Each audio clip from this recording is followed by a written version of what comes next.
Honorable Chair, maybe we can use that as one of the examples why there is still some resistance in terms of implementing five-pillar approach. Five-pillar approach, pillar number one, the lead pillar, that you cannot implement pillar number 2 to 5 without is intelligence collection, analysis, and coordination. So hence, it's easier for someone from that pillar, from that environment, to be able to lead. That's what makes it easier for me to lead the PKTT, even if I am the divisional commissioner. I've been leading the PKTT from when I was a brigadier in charge of national operations, and then I was promoted to be the component head of national operational coordination, still leading the PKTT, and then appointed the divisional commissioner. And if I compare, I find it much easier to lead the PKTT when I'm the divisional commissioner of crime intelligence, and more especially because even within PKTT, pillar number one is intelligence coordination, analysis and coordination, which is my field of specialization in the current post. So according to me, it's not a problem. Okay, because I thought it affected your performance being a divisional commissioner in crime intelligence. But when you are explaining it like this, at least now I understand. With regard to paragraph 38, you talk of ghost employees who were unlawfully employed, who are part of recruited 250. Can you elaborate in these ghost employees that you are talking about in paragraph 38? Thank you, Honorable Chair. Maybe with the permission of the Chair, without getting into details in terms of the recruitment of 250 under the disguise of them being agents, I will talk to the irregular appointment of 250 and then put into the mainstream of SAPS. There was a project that was run in the division where then they were looking for the specialists that are going to serve as agents, and then that process then was misused because then the friends and relatives of senior managers were then employed at different rank levels, and without them doing what they were employed for, but then they were getting paid every month. Then, according to your own understanding, is the IMC still there? The steering committee that overlooked the PKTT, the operations of the PKTT?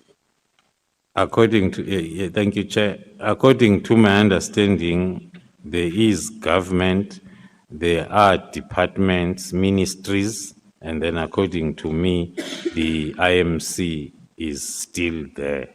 It was not dissolved?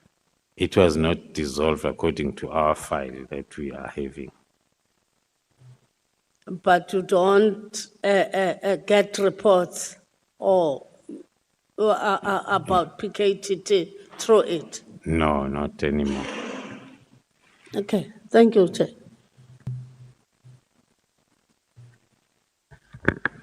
Thank you so much. Honorable Nombalo, your time starts now.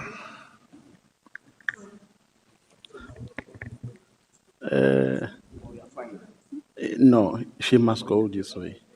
The advocate. Your way. Correct. Good afternoon, General. Good afternoon, Honorable. You are not wearing blue, and on television you appear between two advocates wearing blue. Yeah, so what should I do? Do I appear properly?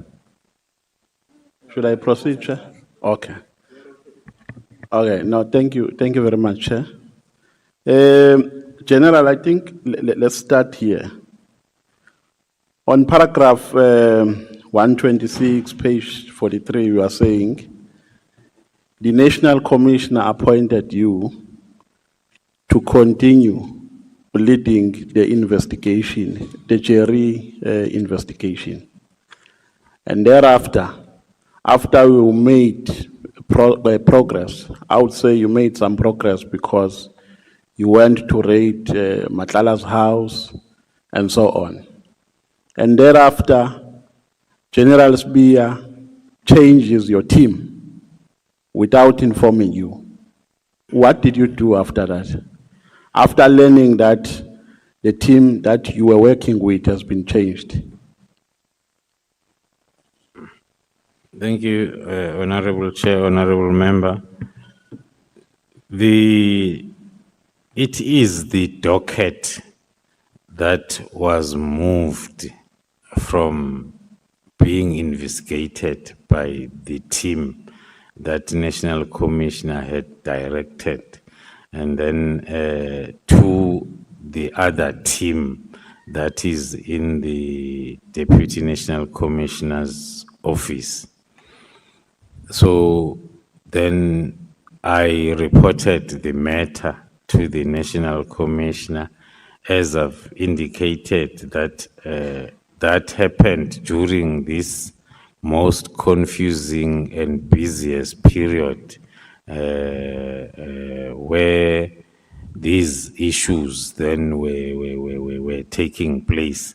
That's why maybe it took that long for the National Commissioner to reassign the investigation back to the team. So when did you learn about this? That the dockets have been moved from one team to another? Can you recall the dates, the specific dates? I cannot recall the specific date, but what I know, it was not long after the 6th of December, the operation, when that happened. So how long did it take for the National Commissioner to reinforce the old team or to take dockets from the new team to the old one? The time in between, how long was it? It took long, although I won't have specific time, but it took long. It took some few months for it to be corrected. So during this period when the dockets were with the new team, was there any progress made on the investigations?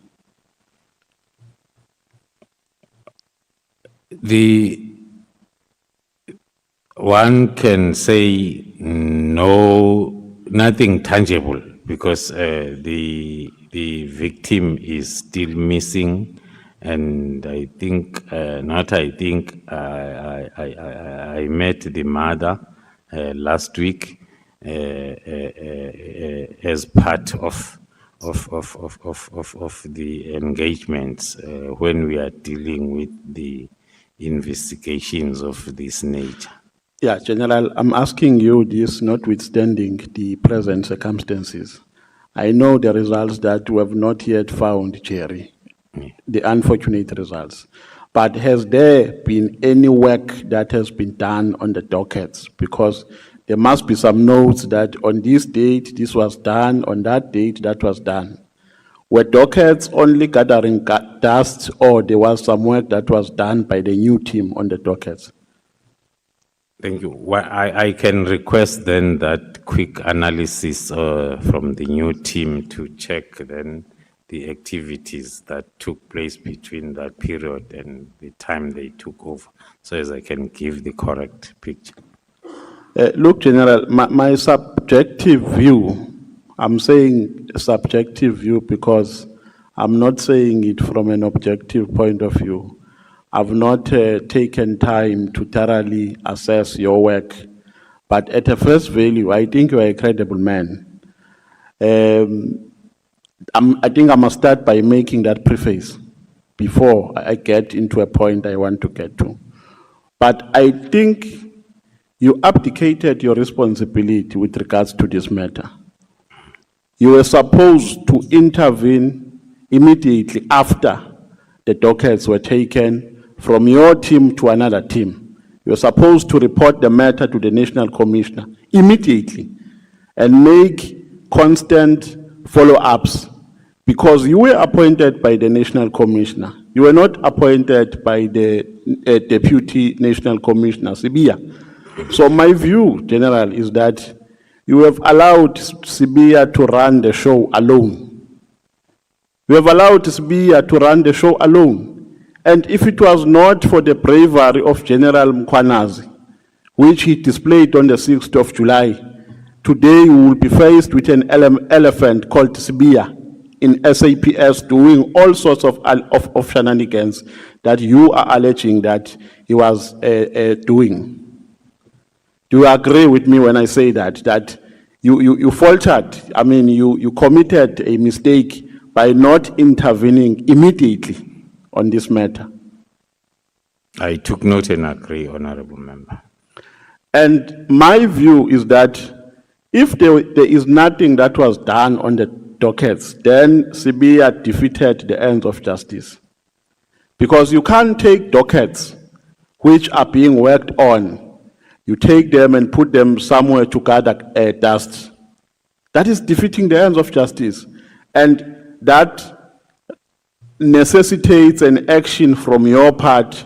You must open a case against Bia for defeating the ends of justice. Do you agree with me if I say that? I do agree, Honorable Member. Now, let's go to your arrest, which Honorable Ngola has partly spoken about. When Advocate Johnson was here, we asked her about the referral. In terms of the information at our disposal, the referral is an affidavit that is deposed to by the deponent. That an affidavit of that referral was not submitted at the time when the complaint was made. So, in summary, there are discrepancies, procedural discrepancies in your arrest. Are you aware of that?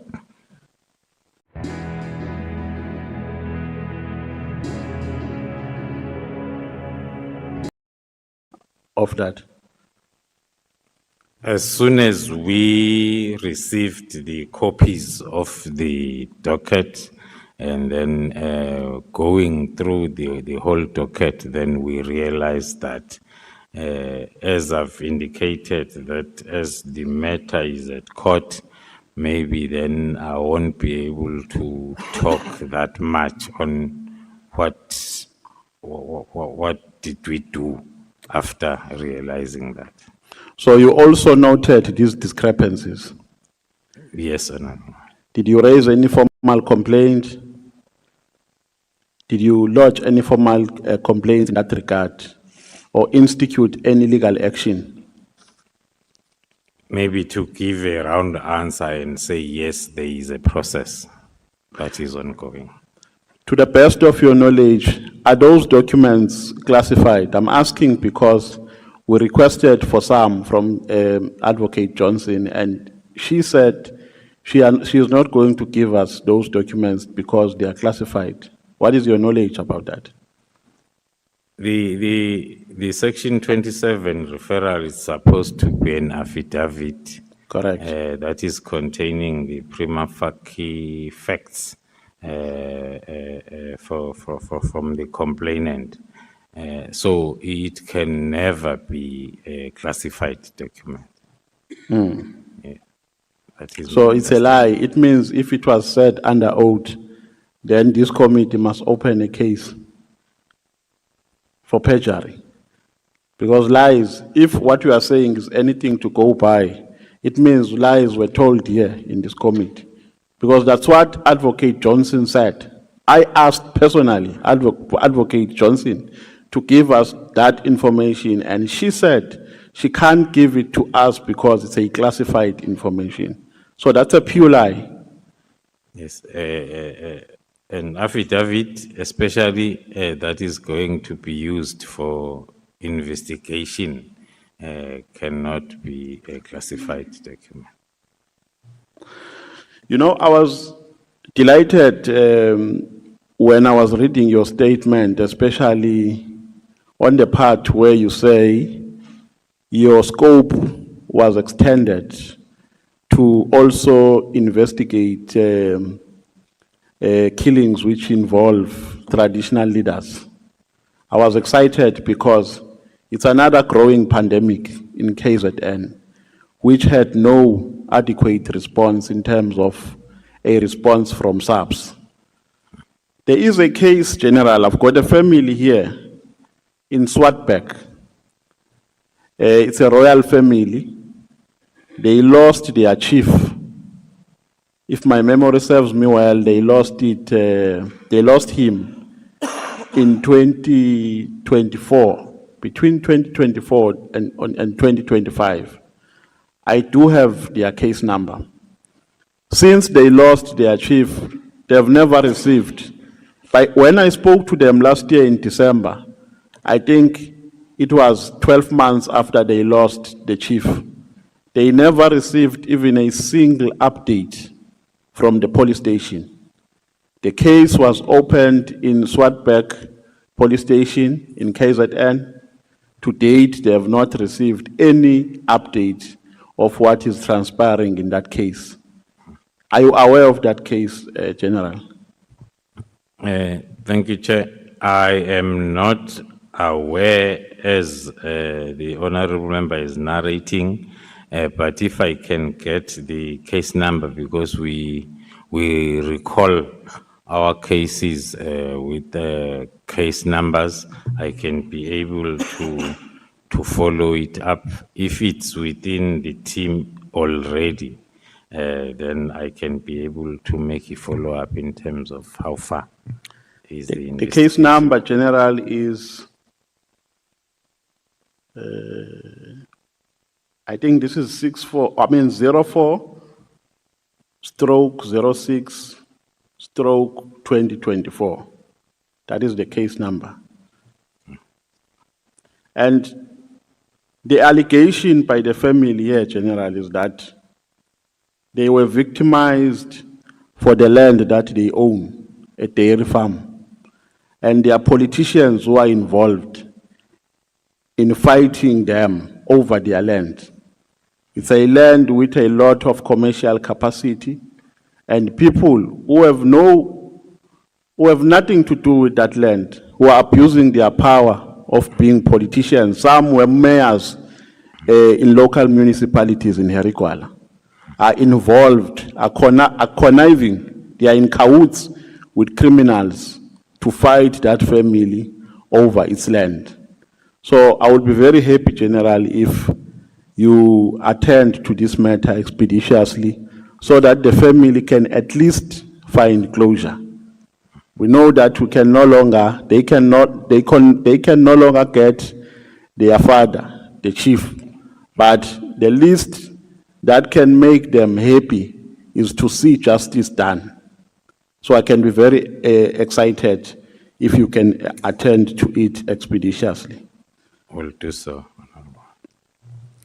Then, part of the reasons, in accordance with the explanation of the Minister of Police, Minister Mkuno, why he disbanded the team.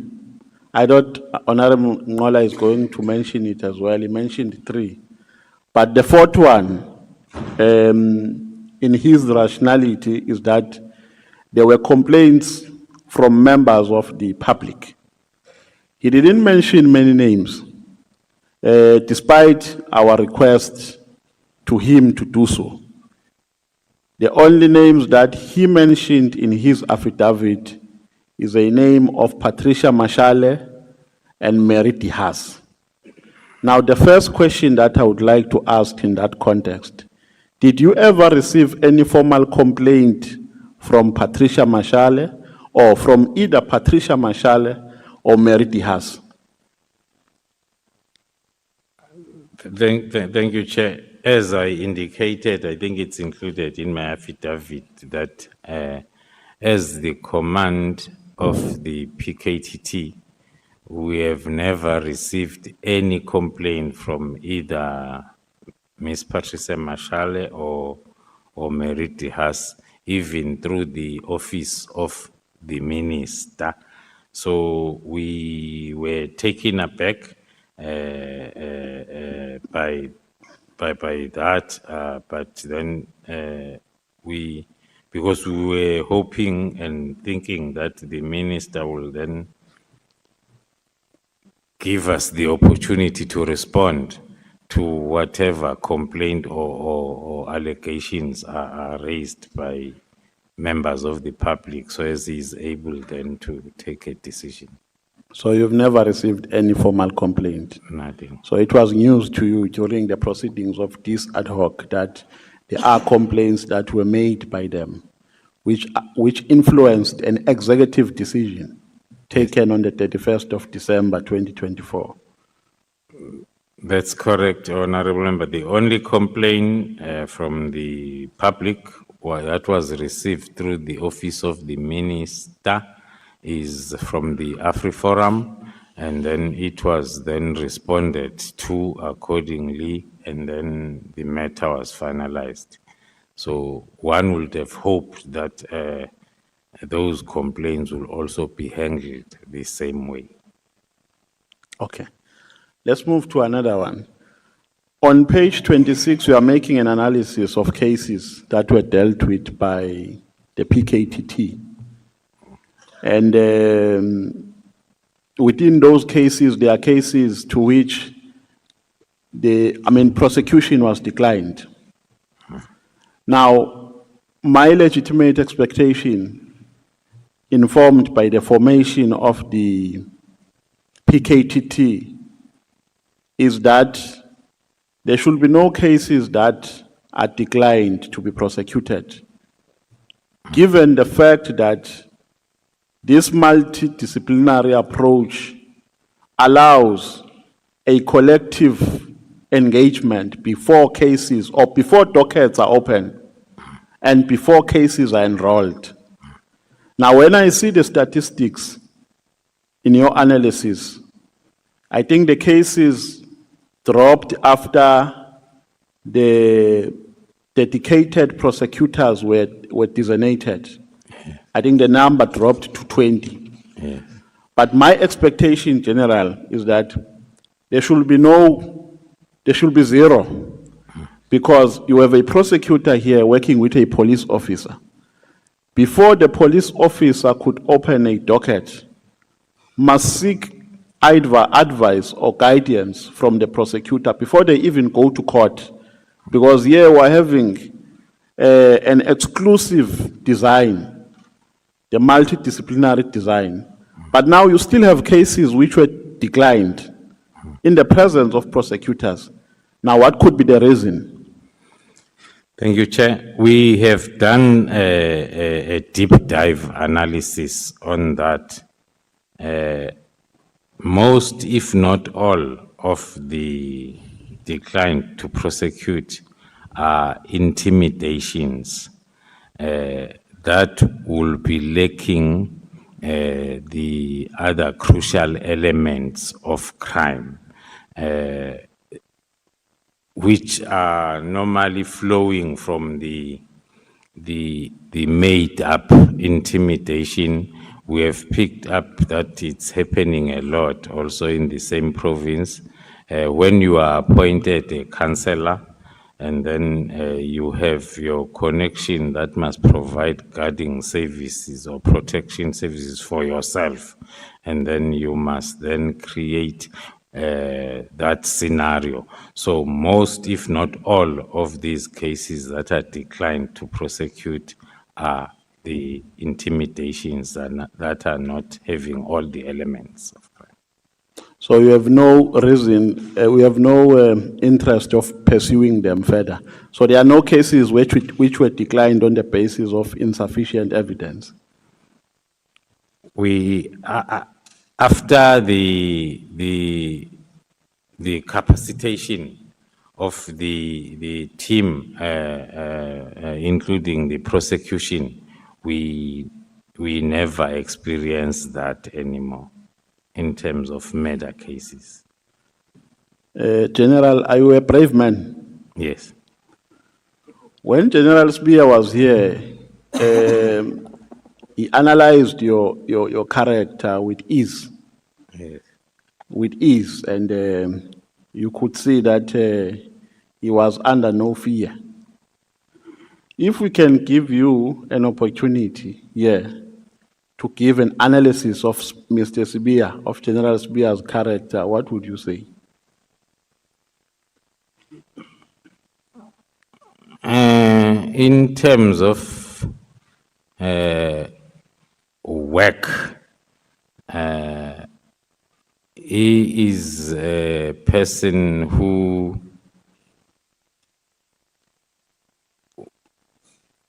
does not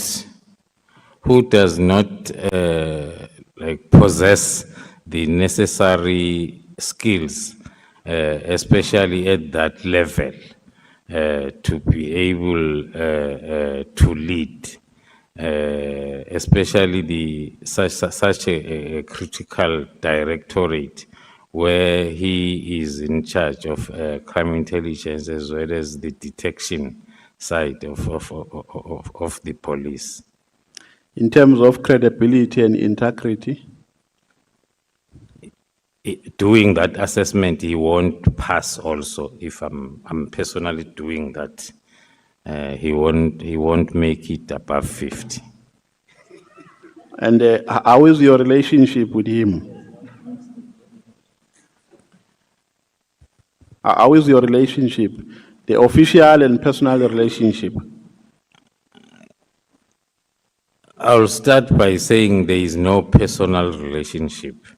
And then official relationship, I used to define it like a romantic relationship that is having stages, and I can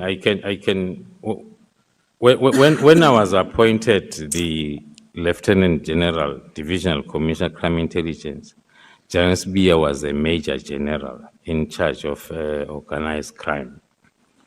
We were working, he will be in my office now and again, because crime intelligence, we work mainly with organized crime and DPCI. Even the Fort Hare project, when the team was moving to University of Fort Hare, General Spear was part of that. So I will say I was a senior by then working was much easier.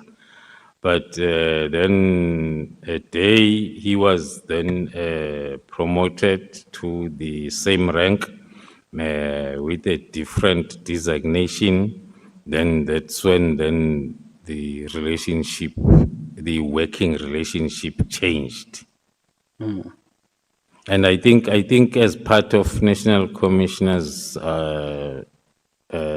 evidence, he highlighted the meeting we had for, I think, about 6 hours, the three of us, trying to find out as to what is the problem. But then we could not get the answer from his side. You said when you responded earlier to a particular question, it's you who uncovered that a a gun that was used to murder Sindiso Magaqa was from crime intelligence. Yeah. Did you uncover who was behind that from crime intelligence? Yes. And we did. where is that person now? One of them is our Section 204 witness in terms of that investigation route. And then some of them are still serving. The investigation is ongoing in terms of that second level of the resources that were used from crime intelligence, because it's not related to the matter itself. That is at trial stage. Hence, then there was a decision between us and the prosecution to separate the two investigations. So the PKTT will proceed until when? It's operating now, correct? Yes. So will proceed until when? The PKTT will proceed until the decision is taken to terminate its existence the correct way. But my personal view is, instead of PKTT to be terminated, I would say the methodology needs to be spread throughout the country, not under the name PKTT, but then under any other name that will help us deal with organized crime. I'm influencing you, General, to influence your bosses that the PKTT must never be dissolved before the local government elections. It did a very great job. KZN today is a peaceful province because of that PKTT. So the people of KZN need protection. If anything, it must be beefed up. More resources must be put to protect the people of KZN. So anyone who says the PKTT must be dissolved before local government elections, that person has an ulterior motives. He does not care about the people of KZN. It must proceed, it must do its work uninterrupted.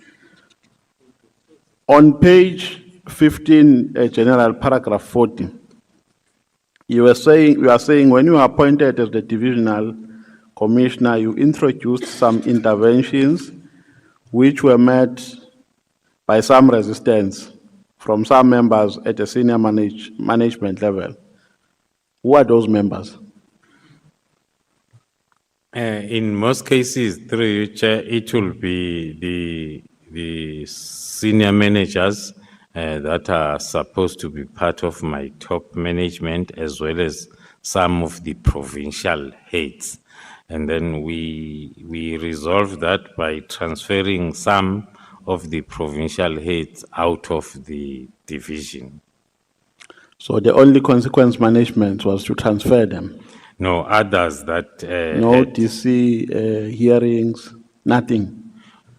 We have done a lot in terms of disciplinary processes.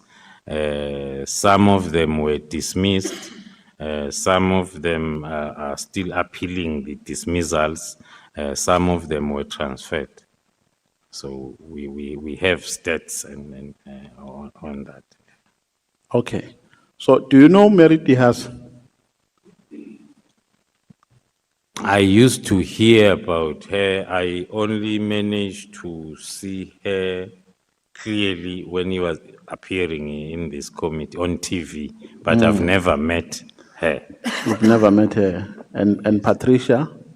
Patricia Also- Mashale? Also, I do not know her.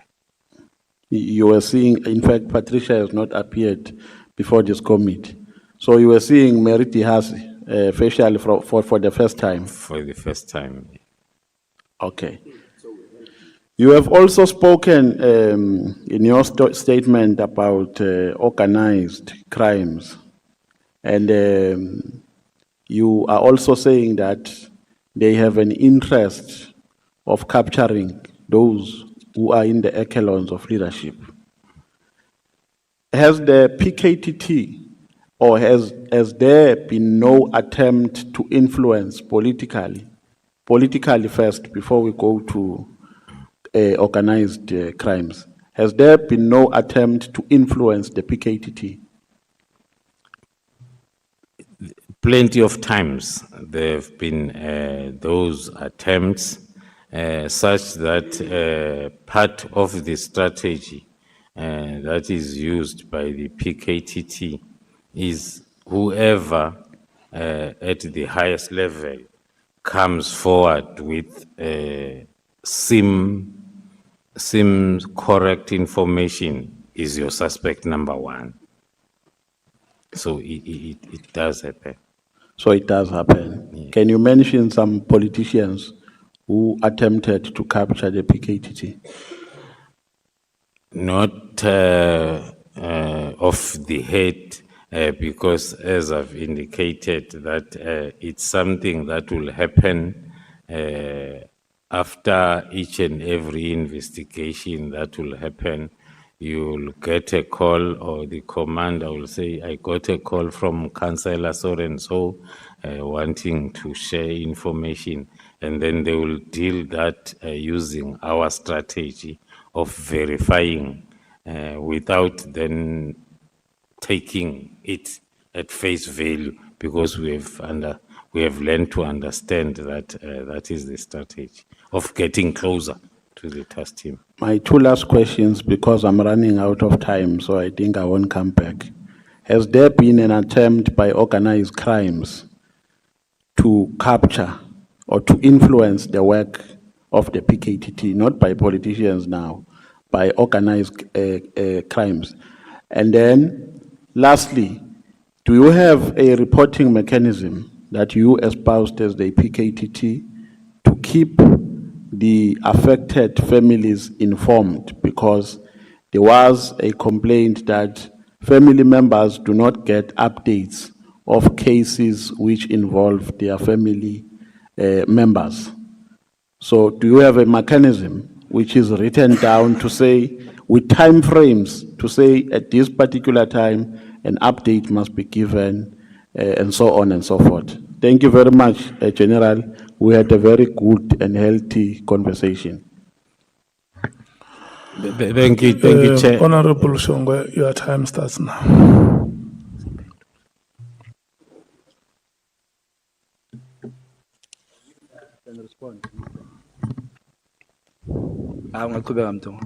Respond.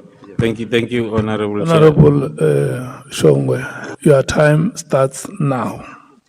Yebo Chair, ngicela ukuthi siqhubeke lapho, ngizoqhubeka lapho Chair. Singaqhubeka mshomani. Thank you, Honorable Chair, Honorable Member. It's one of General Kumalo, Honorable Shongwe has not asked you a question.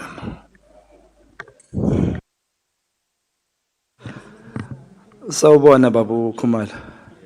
Aphila Mtunga. Ngiyaphila mhlonishwa. Siyabonga. Ngenze sokuqaphelizwa ke manje. Baba Mashobani. Yebo. Ngicela ukuthatha leli thuba ngibongele umzansi wonke ekuthenini ube indoda ethembekile emsebenzini wakho, nanokuyinikela futhi ekuthenini noma kabe uyingozi kangakanani ukugijimisa lezi igebengu enigijimisana nazo. Futhi bathe angibonge nobaba Khumalo lapha emva kwakho, indoda ebopha kakhulu. Is exposed. Ngithunywa abantu nami.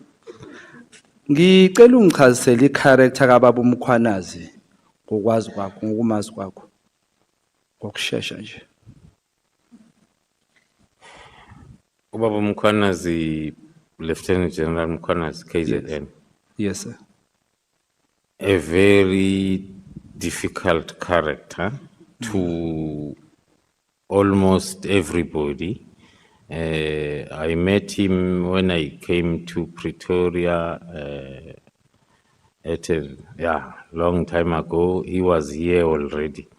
So he is a person that is not easily understood by most of the people but he is a committed person more especially on serving the people of this country. Uyathembeka mhlawumbe. According to me, uthembeke kakhulu. Now uyamthemba. Kakhulu. Ubaba uSibe uyamthemba? Cha. Awumthembi. Cha. Njengoba uinvestigator kulezi zinto oyitholile, khona into oyitholile ezubugebengu noma eyisolisa ukuthi angaboshwa. Ubaba uSibe. Baba uSibe. Ngeke ngikwazi ukuthi yes now kodwa khona there are lots of possibilities. Bezinto esola ukuthi ungambopha. Yeah. Uvinjwa yini ukuthi umbophe? Point of order, Chair. Sorry. Chair, please pause my time. Yeah. Point of order taken, Honorable Sols. Chair, may we please have translation for our benefit? Okay. Honorable Shongwe, if you ask a question in your mother tongue, may you also help us to translate it to English.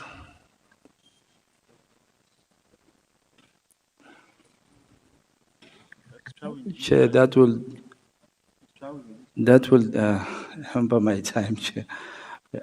Before you start this Katsami, Chair, asike sithi uqhuba. Baba Mashobani, uthe uvinjwe yini ungabopha ubaba uSibe? Ubaba uSibe, like any other person who is subject of investigation, has to be arrested when the investigation is complete. We don't believe in investigating after arresting. So in most of our cases, that's how we work, and that's what we are encouraging with the PKTT methodology. So whoever is a suspect needs to be investigated and then arrested when we are done. Uthe ubaba uSibe wena wazi lutho ngesiphoyisa ukaze awuna experience. So ngifuna ukwazi ukuthi uphade yachi lo kubophile unolwazi ngaye mhlambe neexperience yakhe. According to the profile that I'm having of Padayachi, the profile, I worked with him when we were both at Crime Intelligence. I've never heard of him doing any investigation. I met him at Crime Intelligence. I left him at Crime Intelligence until then he went on pension or resigned, something like that. So that is what I know about him. So ungakwazi wakhakana experience. No, I can't. Because ubaba Nqoli yakubuza la ukuthi ubaba Mkhwanazi uthe yo ukuboshwa kwakho bekuyi project. Phinde wathi ukuvalwa kwe PKTT was a project. Manje umbuzo enginawo uthi le project kahle kahle beyisiza abantu ubani lo bekazoboshwa after i31 or ngoJanuary makuzophuma iletha ubani lo bekumele nimbophe kwagijima kwaphuma iletha ngokusheshsha ukuthi vimbani benibamba bani. There are a lot baningi mhlonishwa Awungepha bawu4 nje kuphela ngifuna ubona uthembakele 4. okusivimbayo kunye ukuthi umthetho wase South Africa uthi asikwazi ukusho singakamvezi umuntu enkantolo. Ngoba isikhathi sami sesongishaya uWinnie Mandela wesikhashana ukubophile. Point of order, Chair. Yes. Well, I would definitely I think Chair after this I'll just write all of this No, Chair, questions, you please. must make a ruling then, make it a standard and let us understand whether we are allowed to do that. Let me tell you, Honorable Member, I don't want to be thrown into your debate. If you want to get involved in a debate like this one, discount me in this kind of a debate. I'm not debating, Chair. I'm requesting to participate in understanding the exchange for our benefit. That's what I'm asking. I'm not even saying the honorable member should not speak in his mother tongue. I'm saying then translate so that we can participate and understand what the question is and then link it with the response. That's my request. Yes, your request is a very genuine request. And the use of mother tongue by the honorable member is equally important. It's not a point that we can ignore in a country like ours. But all of you as honorable members, from day one when we started to describe situations like this one, I used a word called reasonableness. If you know what the word reasonableness means and understand it, you will help us to move forward in such a way that each one of us will be accommodated. Honorable Nombal. No, Chair, we're really offended by Honorable Saul's behavior. If these translators are not working, then that's none of our business. It's in his right, Honorable Shongwe, to speak a language of his choice. People must not jump like popcorns here. Please don't interrupt us. This is our speaker on the floor. It's his time. And if he likes, when he comes, he can speak Afrikaans. No one will interrupt him. Chair, No. I have no problem with mother tongue. I'm just asking for Honorable Saul's, understanding. Honorable Saul's, may you please listen to me? Because I'm still trying to digest what the honorable member wants to mean when he uses the word popcorn. Honorable Nomvalo, can you say popcorn again? Popcorn, Chair. What does that mean in It means we are jumping. committee proceedings like It like means we this are one? jumping, Chair, constantly. Yeah. That's what Honorable Saul is doing. He keeps on interrupting our speaker. Can And we have never interrupted him when he speaks, Can when we he's on look the floor. for another reasonable word to use that? He must stop interrupting our speaker, Chair. Is The translation is not working, then that's none of our business. Is it Why should it be attributed to our speaker? Is it difficult for you to say the honorable member may kindly stop interrupting? He must stop interrupting our speaker, Chair. You know, I want to say this to you, honorable members. Let's respect each other when we are in this committee or in this National Assembly. Number one is that all of us are human beings, and we want to be regarded and addressed as such. Number two is that the work that we do here is in service of the people of South Africa, some of whom you met during the Christmas break, and they appreciated the kind of work that you are doing for them. And some of them also see you as role models. The way you conduct yourself and the way you execute our responsibilities. And I just want to make that plea to you that in whatever manner that we address each other, it must be in keeping with the values that the people of South Africa embrace. The plea by the honorable member is not something that can plunge the meeting into chaos. And it's not something that can agitate any one of us. It's a genuine plea. And I thought we should treat it as such. If we do not have translation services here, there is a staff of parliament which knows the problem and will make a commitment to say in future, let's arrange with the administration of parliament to have translation services.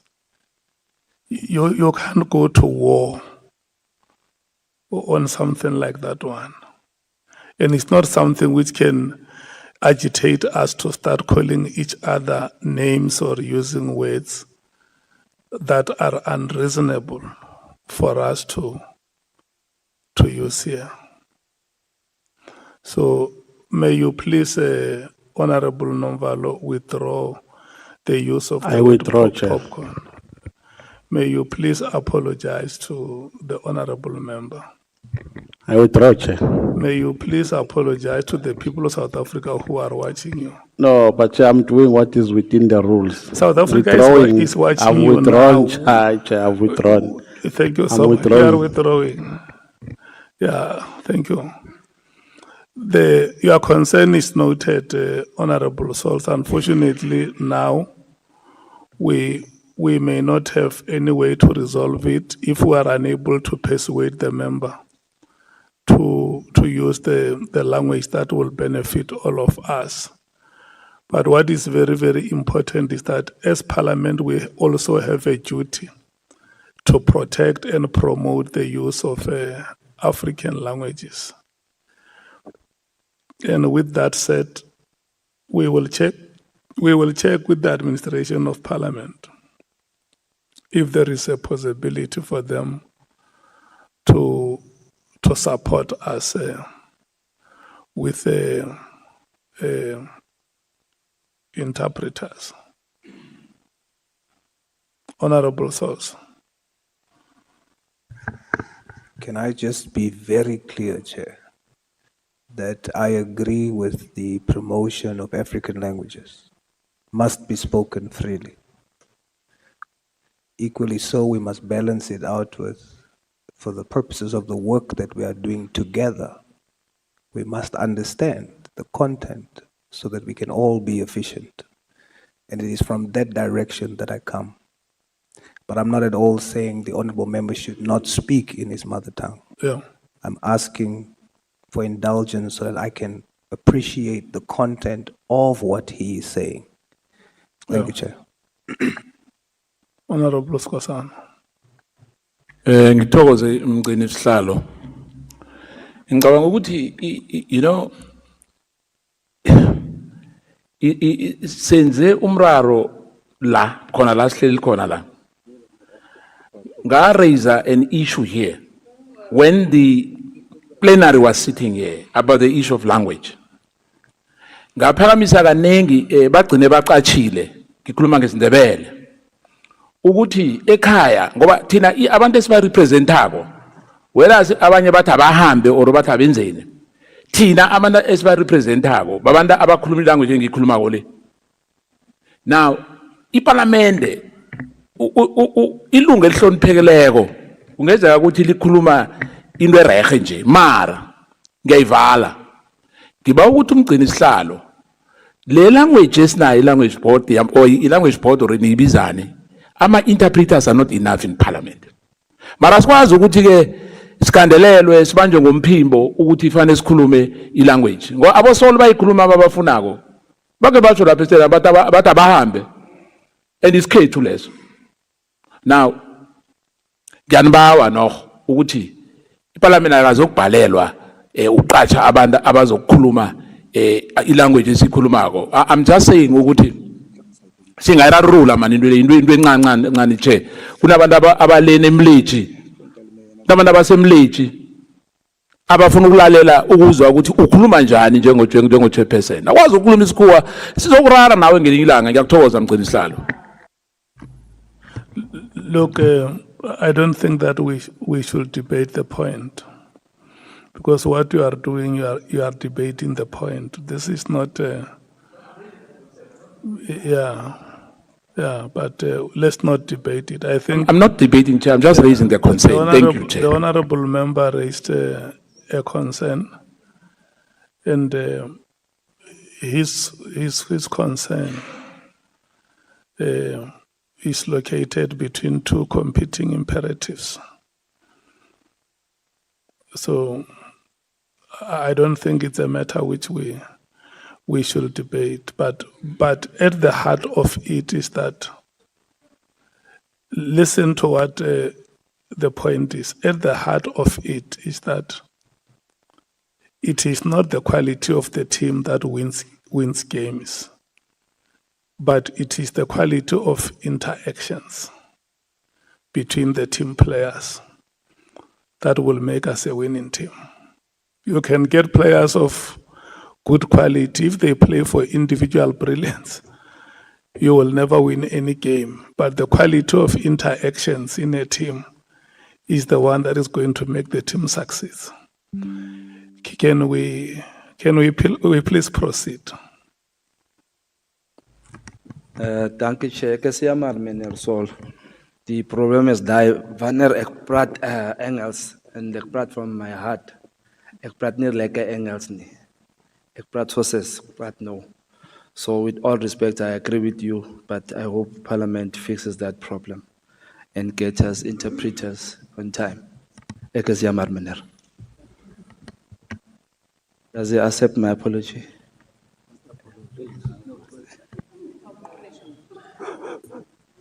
Mashoban, ngiyaxolisa mphathi wami ungixolele kakhulu baba. Kuvamile ukuthi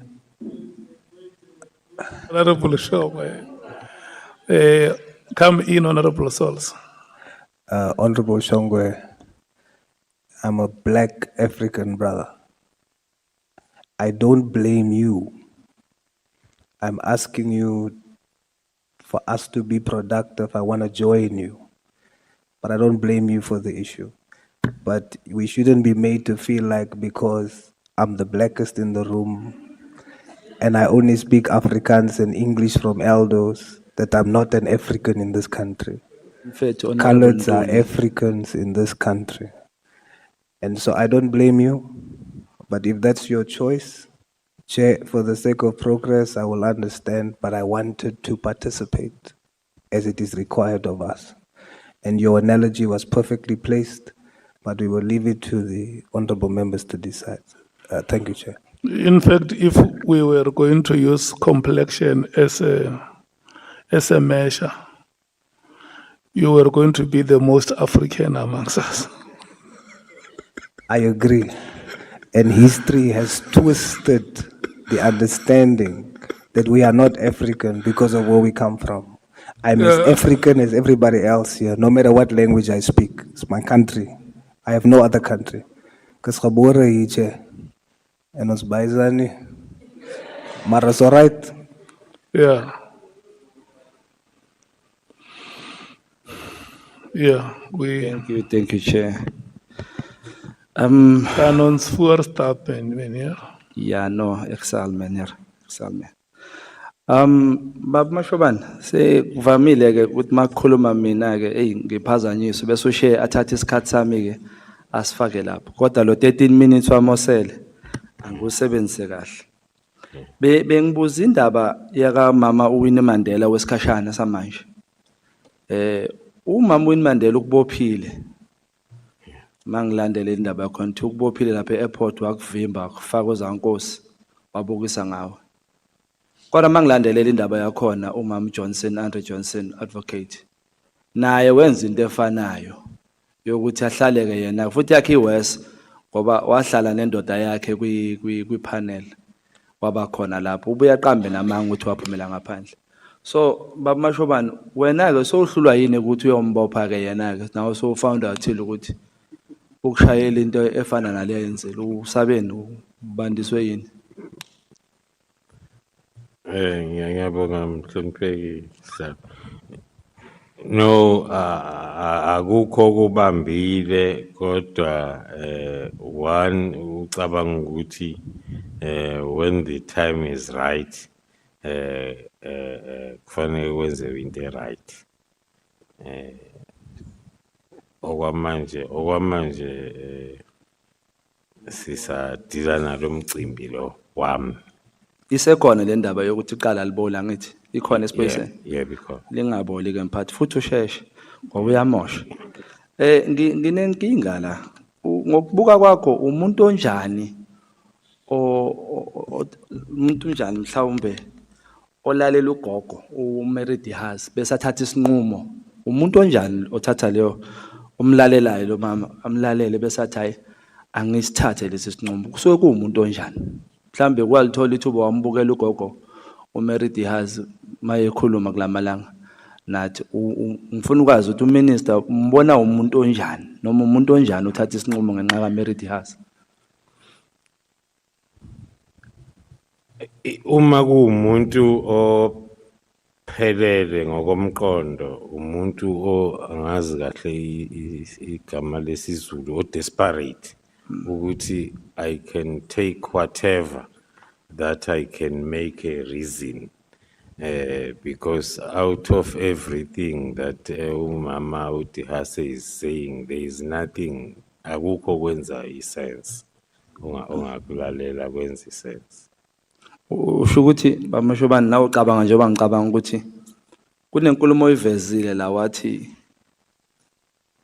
kuye kwaba ne-interdict efakwayo makumele nibopha abantu kwase kubulawa ama-witnesses enu sase yasiphuma i-judgment emva kwalokho kodwa mayiphuma i-judgment iphuma sewabulewa amalokhunja ama-witness ngibuyela la ekuthenini kuba nento emele yenzeke bese kuphuma iletha nge-31 evimba ukuthi ningasaqhubeki manini kanjalo kuthiwa immediate stop and then emva kwaloko kuba nezigameko ezenzakalayo suddenly sekuthiwa no immediate ubungasho ukuthi mani manje chubekani yini le ethengwele isikhathi yavinjwa noma kwangaboshwa labantu laba bemele baboshwe ngisabuza futhi ukuthi obani labantu bemele baboshwe kulesi sikhathi lesi le window period lethengiwe bekuthengelwani ngoba into kaMary Diaz ayingenzeli isense ukuthi kungaba yiyona ethathwe ngayo isinqumo mina ke ngivumelana naye ubaba umqhunu mayethi akasithathanga isinqumo ngenxa kamama uMary Diaz but usithathe ngesinqumo ngoba khona ekuvimbayo wena uphikisana nami lapho uthini makuthi uyaphikisana phathi Angiphikisani nawe through you chair, ingakho nje ufakazi bami kwi-affidavit buna those suspicions ukuthi it cannot be, because onke lama reason afaka even umama uDihasi aqhamuka after the decision in terms of the investigation. Our investigation is very wide. Yes, siyavuma ukuthi ikhubazekile as besiqala take down, and then we were on the roll. Sihamba sithi sifuna ukwenza impact as quickly as possible. Yaphazamiseka. Kodwa yaphazamiseka kabili. Iphazamisekile ngama disbandment nama uncertainties between January and June. Then June saboshwa yaphinde yaphazamiseka further. So almost ngonyaka wonke, but siyazama ukuthi sibuyisele on track. Are you promising mina nama South Africans ukuthi lezi nyanga ezo2 event lami la ngaphandle lobe ligcwele? Yeah, isathembisa. Okay. Isathembisa. Ubaba uFan uGeneral Fan wathi yena office lakhe aliyibonanga into wrong ngethenda kaKhet Matlala. Ngokwazi kwakho kukhona into wrong le tender la kaKhet Matlala? Emva kokulalela ama-discussions ngethula ufakazi ngithe thina operational people asazi lutho ngama-tender issues, but okwasithusa ukuthi after our operation and then everybody came out talking as if they are like us. They did not, babengayazi le tender. Ithe besingayazi tender. Siqalukizwa kuma court papers. Futhi siqalukizwa on the 6th during the discussion no Matlala sitshela ukuthi une tender and usebenzisa even permission yokusebenzisa hospital college wayithola through wayediscussa no General Sibiya, things like that. Cabanga ukuthi uChair usezongivalisa kodwa ngicela ukwenza nasi isithembiso ngoba ngixakwe into kaBaba uma umela la uma nithathela umuntu izinto nizibamba usuke kunecala lapho, right? Yeah. So kumoshakele crime leyo, right? So kune crime or something. So akaboshwanga ngani uma umela makuthathwa lama Lamborghini akhe uselendlini yena kodwa izinto ziyahamba. Kuza kanjani lokho? Kuncika kwi-investigation approach esetshenziswayo i-team ephenyayo. I-team ephenyayo njengamanje ile ebizwa nge-SIU. So indlela le eqala isebenze ngayo ukuthi iqale ifreeze ama-assets bese iyaqhubeka ne-investigation. Before ngibuya ngizobuya kulelo lephuzu leli. Kule story lezi ezikhulunywa ngobabucele Ndosi ukuthi uthe kuKate Matlala ka fabricate izitori zama Rolex watch nama laptop. Uyayikholwa ukuthi ikhona le nto le show Kate? Le mina engitshelwe ubaba Ndosi. Ngiyayikholwa ngoba siyithole kuqala before even I was even told by him. Siyithole kuqala ukuthi uKate was seen wearing the same Rolex watch by other people saying the same thing, ukuthi I was influenced ukuthi I must frame these charges. So siyikholwa ngalokho ukuthi it was not for the first time. And who was the influencer? UJenan Sibiya. Usibe. Yeah. So nalapho futhi akafuna ukubapha usibe. Those are allegations that we investigate. Ngithembisa nakho njengesishaya mthetho nami engikubonayo la okuvimbe wena ukuthi uqede lama arrest. Yabo manje sibalekelwe enye indoda ebathi uPaulo Sullivan. Phumile ile phesheya. Silibaza umthetho lo osebenzisayo wala South Africa kuthiwa iRoman Dutch law. Ngoba ngabe sebenzisa wethu umthetho. Labantu ngabe bala eSouth Africa futhi ngabe abanye babo baboshiwe. So ngiyabona ukuthi common denominator la is this constitution engayona yama South Africans that I think we should consider as members of parliament in fixing and focusing on the laws that are hindering amaphoyisa to arrest people. You'll find a person or appeal 3 days uphumile ungaphandle. You'll find a murderer uphumile ungaphandle because of this Roman Dutch law. So I promise to you Babu Khumalo ukuthi sizosebenza ngamandla somkhonto noma ngeke ngithi thina ama members of parliament ukuthi siwushintshe lona mthetho onivimbayo ukuthi omama labo Owen Mandela abamanje abanibophayo manisebenza banivimbe ukuthi nibopha abantu basebenzise lo mthetho ukuthi banivalele ukuze nivimbeke ningabopha abantu abafanele. Isithembiso sami le Nkosi Busisi ngiyabonga mshobana. Ngiyabonga mhlonishwa. Thank you so much, Honorable Cameron. Thank you, Chair. It's now 7:15. So your time with Honorable Klopper combined is up to 21 hours. The time starts now. Thank you, Chair. Thank you, General Kumalo.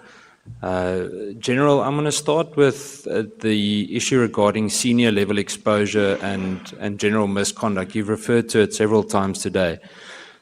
You have many years of experience in SAPS. I think let me start by asking whether your responsibilities place you in a position to receive intelligence reports. We know it obviously does. Internal complaints or operational briefings relating to misconduct of senior SAPS officers. So, I mean, you've already indicated yes for those who didn't see. Based on your experience, have there been brigadiers or generals within SAPS during your time as the Divisional Commissioner of Crime Intelligence who raised concerns relating corruption, interference in investigations, or the misuse of specialized units?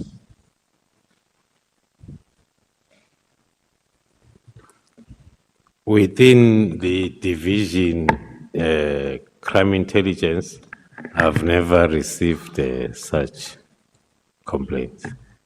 Have you noted any specific members within the division that posed any of those threats to the police?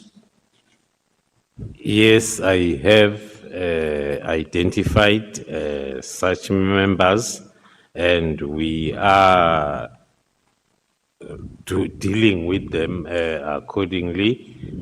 Some of them are dismissed already. Some of them, then we are in the process of different steps that we are taking against.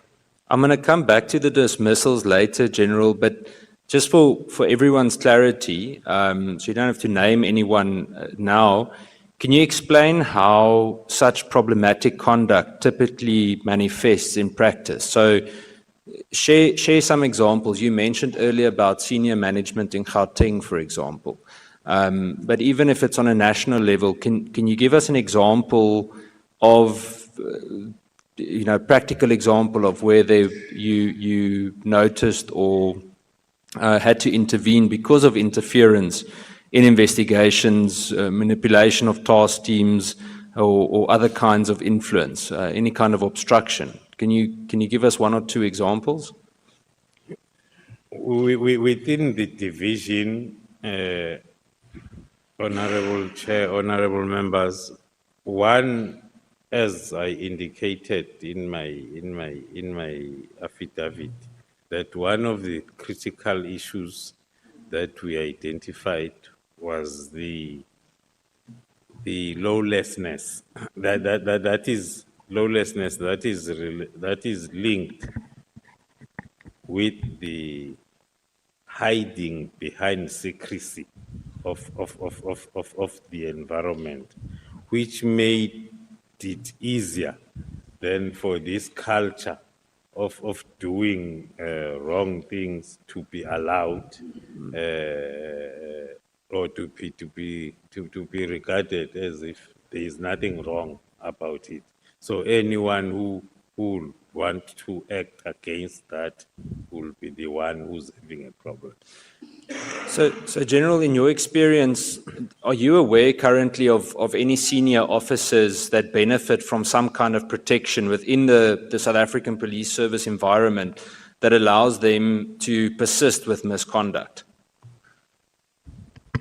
Yes, as part of this investigation that we're busy with, yes, we have identified a lot of senior officers.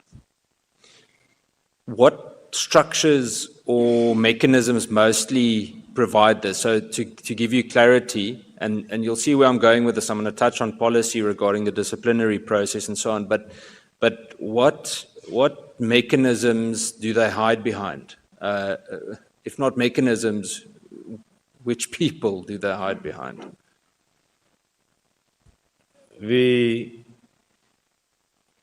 In most cases at senior level, they hide behind some of the senior officials that do not apply the legal framework correctly so, or are scared of applying the legal framework. It is a norm that in most cases it's a matter of faking sickness and booking of sick for the next 2 years. And then whoever then has to deal with that situation lacks then the legal understanding as to how to go about dealing with such situations. General, can you give an example of any members that have recently done that have booked off or just stayed away from work? In my environment, yes, I had General Motley that booked off sick, I think, for about 2 years. Sure. Would you what usually prevents? I'm trying to see which one to go for first, but is it usually do they try and steer away from disciplinary processes or from criminal processes from being finalized? So what I'm trying to get at is is it because of policy gaps or is it because of reluctance? Do we have the mechanisms to actually tackle some of these issues or these persons, or do we need to change policy? According to my assessment currently, we have correct policies that can help us, but it does not mean that there is no room for improvement in terms of those policies. But the ones that we are having, they are sufficient for now to deal with such situations. General, with regards to Gauteng, I just want to move back to that quickly. Did you engage at that stage with the provincial commissioner in Gauteng regarding the entrenched corruption, especially in senior management? No, we have not engaged yet. Why is that? Firstly, as I've indicated, that we are coming out of a very chaotic period. From the 31st of December to June, our arrest and removal, and then we are now, according to us, it's the beginning of the year was the end of the year last year. So we are just coming back now, trying to get back on track. I want to speak to you about fitness boards, and we can use examples as well, and then I'll touch on policy again. But can you, for the record, explain in clear terms what Section 34 of the SAPS Act provides for, and what is the purpose of Section 34 fitness boards? Firstly, Section 34 is not there to replace the Regulation 9. But it's one of the policies that are available for us to utilize. In our environment, we have utilized it a lot, and we are utilizing a lot where we see the behavior that is suspicious of, more especially a senior officer not being fit to hold office, and then we use it in those circumstances. How does it differ from an ordinary disciplinary process, General?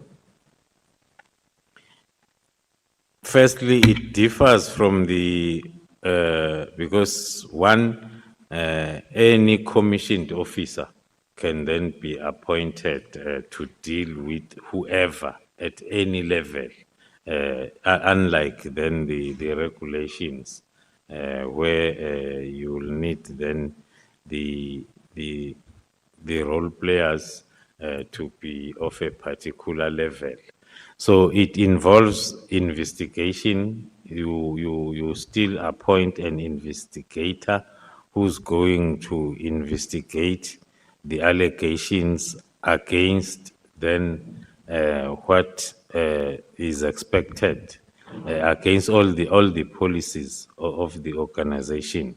And then if then the investigation comes with the recommendation of a Section 34 inquiry, then that investigating officer will go and present to the chairperson of the inquiry then as to the reasons or as to the outcomes of the investigation, and then the employer is given then time to make his or her representations, and then the chairperson then will take the final decision in terms of recommending to whoever appointed him or her.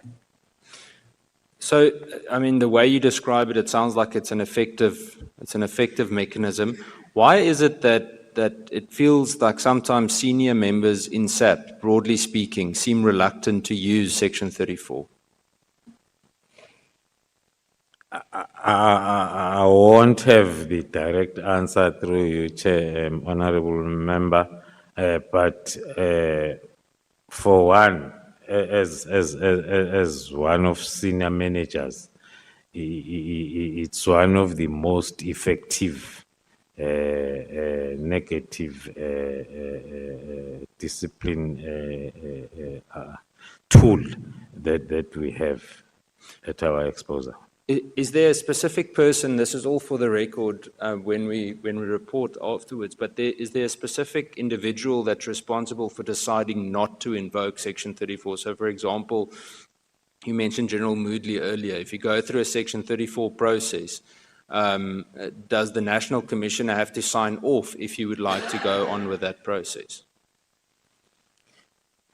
No, so Section 34 is available for all commanders or managers at all levels, because if I invoke it in my environment, and then the National Commission will still be the appeals authority for the affected employee. I utilized it during the case of the Western Cape provincial head, and then the appeal was successful. I did it again, and then the following time it was not successful. And this was General Teal. That was General Teal, yes. General, I want to understand, can you give the committee an idea of the cost that it costs taxpayers if some of these senior individuals remain in their positions and supposedly book off sick? Let's use General Moodley or General Teal for that matter. Let's use General Moodley. For 2 years, what would that have cost the taxpayer, more or less? Yeah, at that senior level, it won't be less than 4 to 5 million, because we are including the acting expenditure when that person is away. So it's like you are double paying for the same position. Thank you, General. General, my last few questions are regarding the PKTT. The political killing task team was originally established with quite a narrow mandate, or a very focused mandate relating to political assassinations. Why did it come to be used so extensively in Gauteng specifically for matters that seem to be beyond its original mandate? Thank you, Honorable Chair. As I was explaining, that in Gauteng, the only reason can be the project coordinator of PKTT was also the coordinator of GCI Ops in Gauteng. So based on the threat and risk assessment that was on the table, and the agency, that was a must. Then one had to take that decision to utilize them for those 2 weeks.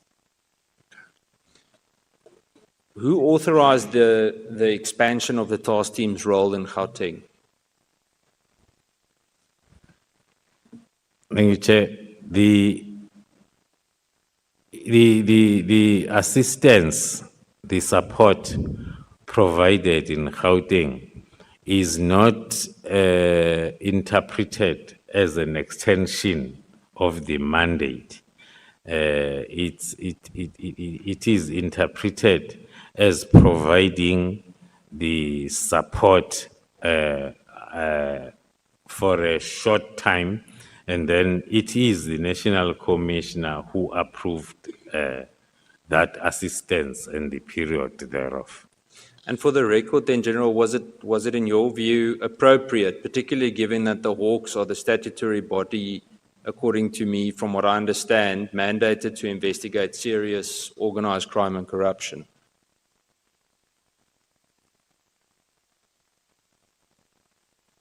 The events of the 6th. No, sorry. Let me make it clearer. And it's again just for the record. The Hawks are mandated for serious organized crime. correct? So the question is, was the expansion of the task team's mandate appropriate? To include to Gauteng. To or Gauteng, to yeah. Gauteng. Yeah. Maybe, Chair, through you, I must start from what I explained in details to say this investigation in Gauteng started as a normal investigation by an organized crime unit that is attached in Gauteng Provincial Office, a murder of Aman Swart. So they were just investigating that single incident. What made it to be at where it is now? It's because of the threat and risk assessment, which is the mandate of crime intelligence that we had to conduct, and then it gave then the findings that are talking to a risky situation that needed a quick response. Hence, then we had to quickly register a counterintelligence project to prevent the loss of lives, as well as then the disappearance of that investigation, as I narrated that it was talking to the ballistic reports that were disappearing, talking to the threats directed towards the members. So the time was not on our side. We had to act as quickly as possible. Thank you, General. General, then my last two. I want to, and I touched on this with General Kunazi as well, and also with General Sabia. General Sabia vehemently denied it, but the conspiracy of the events that we've seen take place over the last almost 12 months was that there was an attempt, or there would be an attempt, to arrest the National Commissioner. General Sabia would become the acting National Commissioner or the National Commissioner. The conspiracy then further grew that General Khan would either become the head of crime intelligence, or he would have, I don't know, deputy National Commissioner position, and that there are other individuals that would then fall in under them.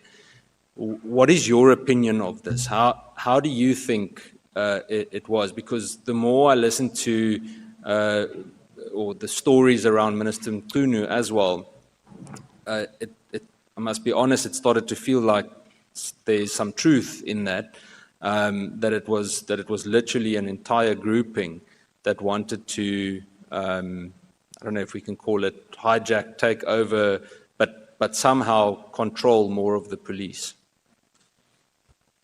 Thank you, Chair. It will be very difficult not to start to believe that that theory, especially us that are part of the whole play, and we are there, and we can see.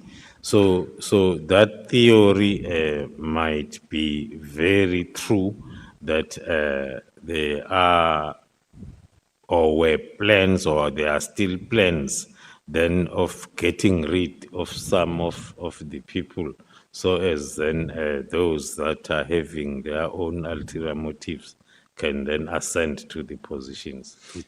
General, my last question is regarding General Sabia. Quite a few of the members in the committee grilled him with many questions, especially with regards to his association with certain controversial figures. Why was he never, it feels like he was never properly investigated or and then arrested? Because according to me, at some stage there should have been enough red lights or red flags popping up for action to be taken. According to my opinion, maybe it is the reason is there is always been a belief that it's impossible for such behavior to be experienced at that senior level. So it's only now that SAPS is realizing that it is very possible. So there was nothing that was done, and there are lots of other examples that we can throw on the table. Thank you. Thank you, General. Chair, that's it from me. I'm rather going to hand over to the Honourable Klopper. Or to you first, Chair, sorry. Thank you so much, Honorable Klopper. May you please proceed. Thank you very much, Chair, and thank you, General. Earlier, you spoke about the phones of Mr. Matlala and the alleged deleting of information on the phone.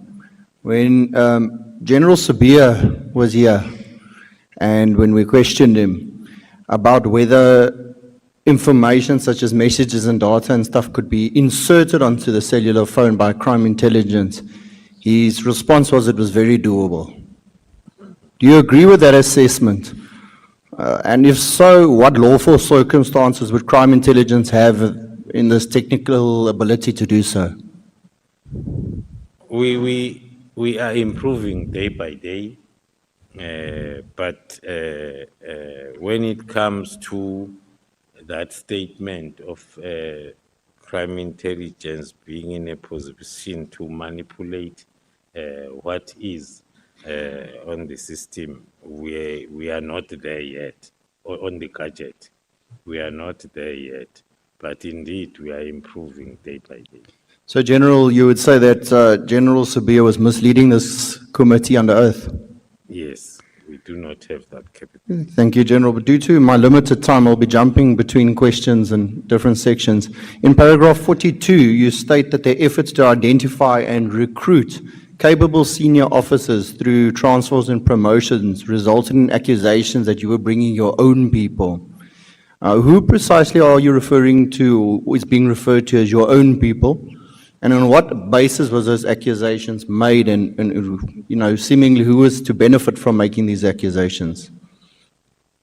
Thank you, Chair. The people that one will refer to firstly will be General Madondo, who was formerly with crime intelligence for a long time, and then we needed her capabilities in terms of intelligence analysis and coordination, as she was now working for the crime research unit.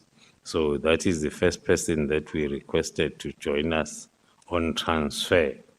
And also a Brigadier Britnell, who was also with the crime research, who had been with crime intelligence for a long time.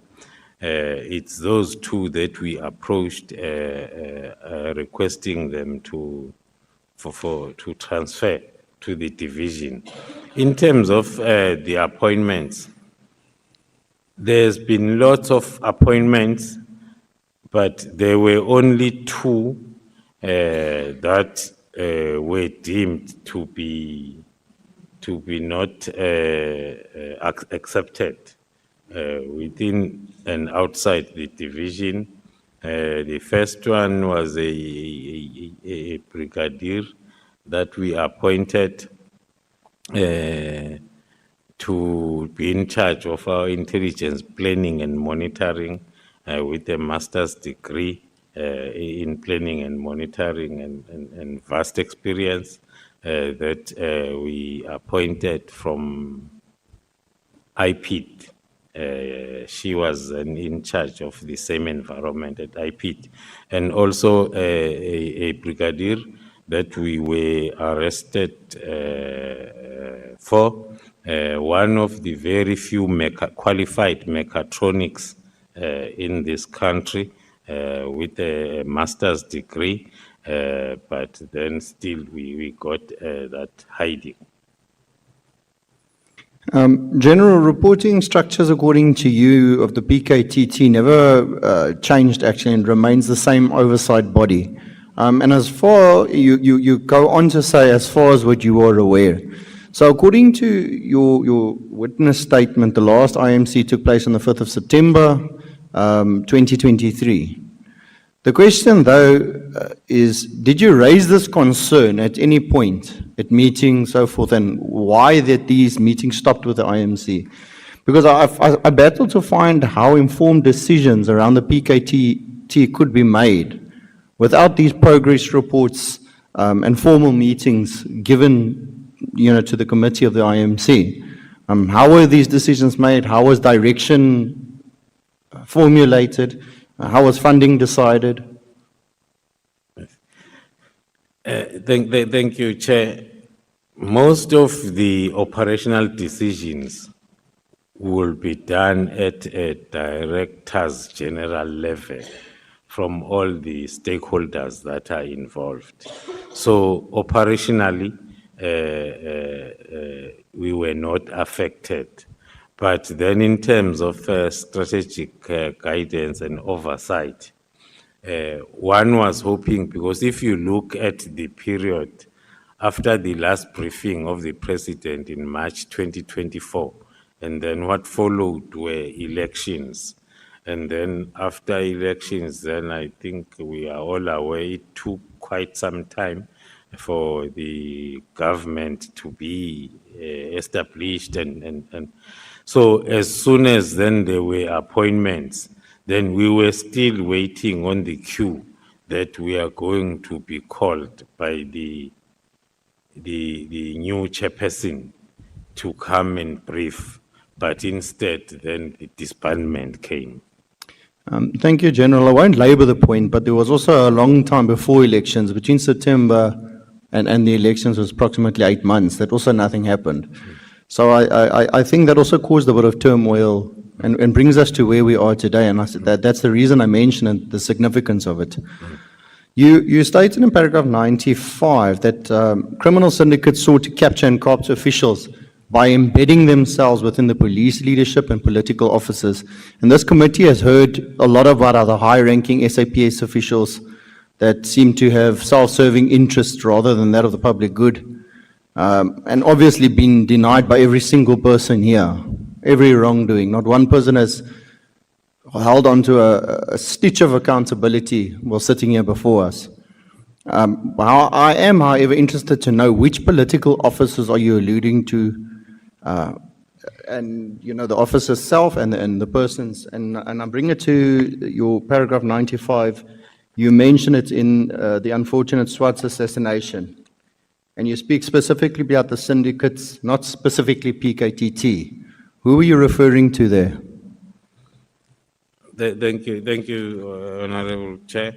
That part, paragraph 95, is part of my overview of how organized crime will then have its roots in a particular environment. So there, one was still explaining that if the syndicate then wants to start operating, then they have to make sure that if it's at local government level, they have to get closer to the highest political figures that are at that level, also at provincial as well as national.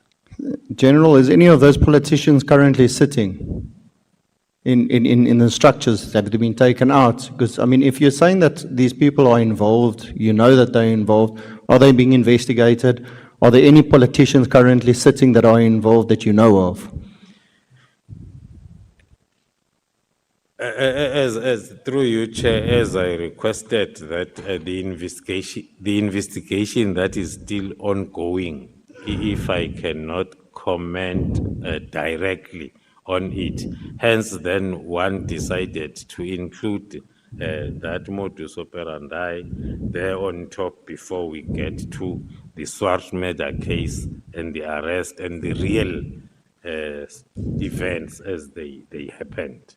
But indeed, there are those that are identified at all those levels of society, from politicians and down So to, through these investigations and court cases, those names will finally be revealed. yes.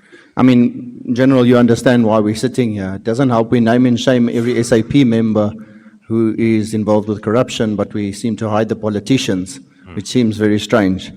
And for context, for my next question was paragraph 142 and 143. Describe the interaction of Mr. Matlala, charged with serious crimes, and he met with the former minister, Bheki Cele, and you alluded to him that he requested to fabricate allegations, and while we heard from the former minister, it wasn't merely a request.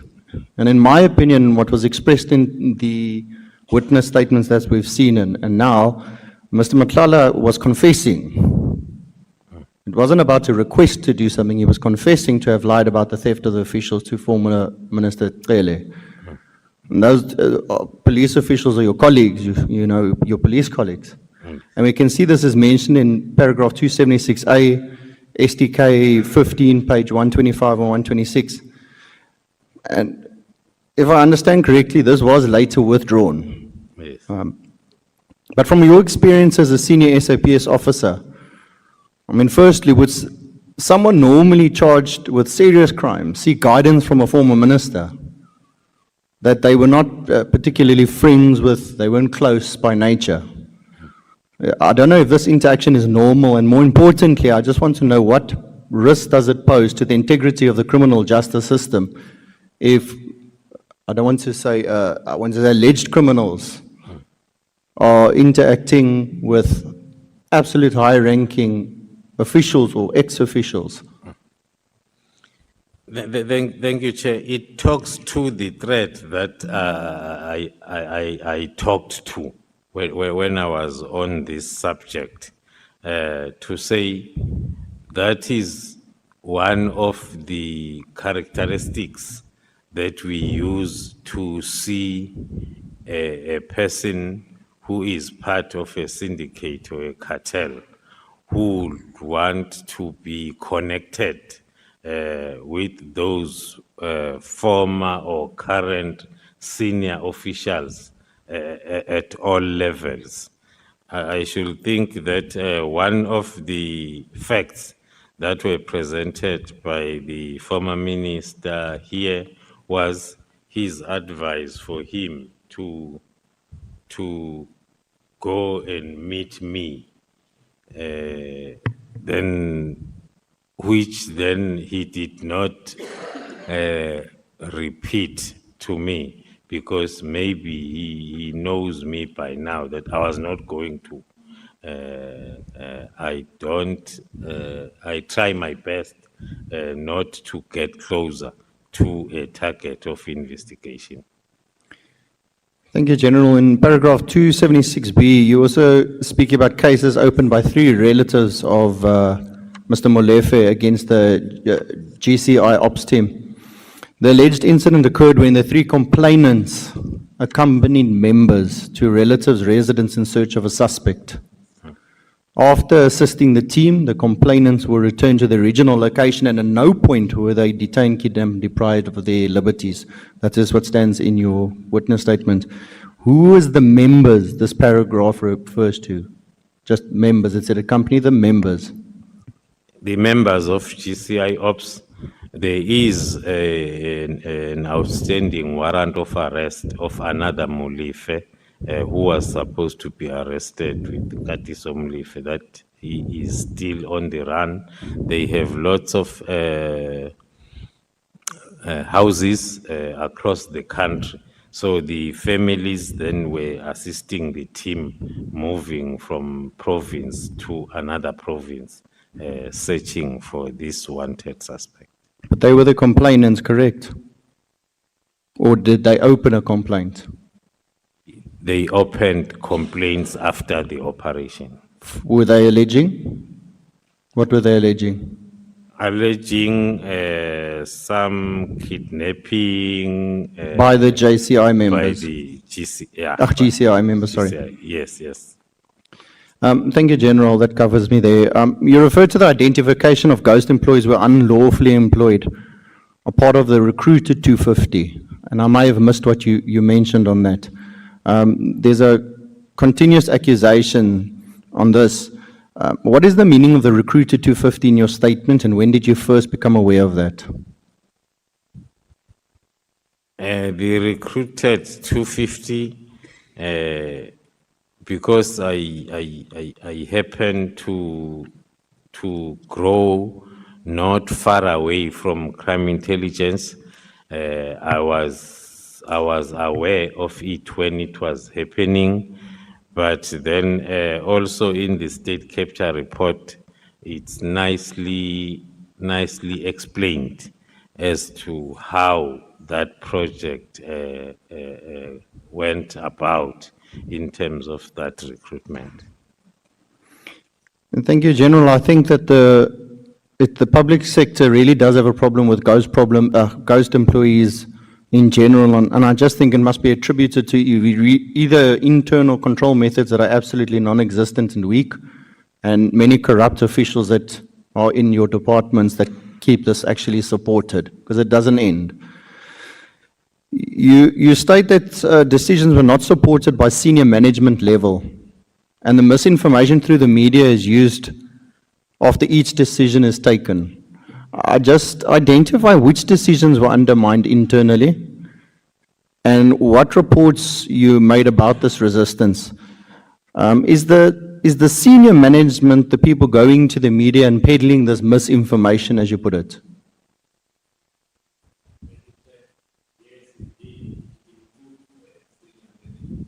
Yes, indeed, it includes senior management being part of misinformation. So the decisions, I touched on them. I'm just trying to go back to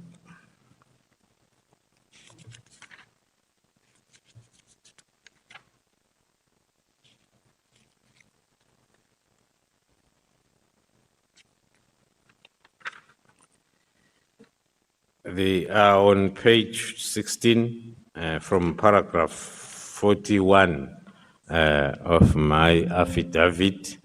The decisions, they start from reviewing and aligning the performance indicators of the division. I explained there that the division was operating in a real silo mentality, that it's like just crime intelligence, not subs crime intelligence. So we had to do a lot of convincing to firstly align our annual operational and performance plans to talk to the priorities of SAPS, even the targets.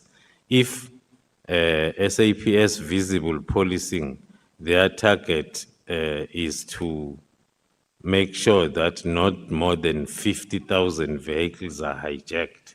And then crime intelligence, their target must be to recover at least 50% of that. I'm making an example.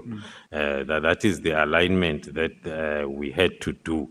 So the decisions, they move from there to the financial as well as physical or human resource related policies that we had to put in place so as we avoid the issues of ghost employees, the issues of embezzlement of informal rewards funds. So you take that decision at a national level, you expect then to be implemented across the country by all 9 provincial heads as well as component heads. That's where then we had a problem of the implementation of those decisions. Thank you for your reply, General. Only thing concerning is that these senior managements within crime intelligence are going to the media about these type of internal decisions. What else is going to the media and compromising the operations of crime intelligence? And I think that should really worry you and your department to your core, that those are the officials that are working for you. My last question would be on the finding of RICA. You mentioned it in your paragraph 43. You just make a quick reference to RICA. But you and I both know that the Constitutional Court ruled, the legislative framework and so forth. And I just would really actually like to know how it's impacting crime intelligence. And I would question if you accept that it is impacting crime intelligence, given that there's like the lack of post-surveillance notifications, absence of independent review, indefinite suspensions and so forth, that interception conducted under the current framework risks being challenged as unlawful and could really